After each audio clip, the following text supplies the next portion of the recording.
Pegi pasrah jadi, tumbal pejabat, buronan kasus Vina Cirebon ditangkap. Pegi Setiawan alias Perong, terduga pelaku pembunuhan Vina Cirebon dan kekasihnya, Eki, yang masuk daftar DPO, telah ditangkap polisi pada Selasa, 21 Mei 2024, pukul 18.28 waktu Indonesia Barat. Penangkapan Pegi dilakukan setelah kasus pembunuhan Vina Cirebon terjadi 8 tahun silam dan kini kembali viral.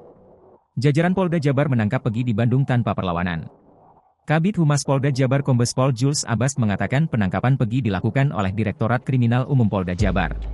Kartini, ibu Pegi, membesuk anaknya di Polda Jabar sehari setelah penangkapan.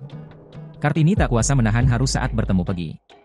Dalam pertemuan itu, Pegi mengucapkan permintaan maaf yang mendalam kepada sang ibu. Pegi minta maaf kalau pertemuan ini yang terakhir. Pegi minta maaf ke mamah dan bapak, jelas Pegi sebagaimana dituturkan oleh Kartini. Biarin Pegi jadi tumbal orang-orang penting, pejabat. Pegi kan tidak melakukan apa-apa. Seandainya jika Pegi mati pun, Pegi mati syahid, tambah Pegi.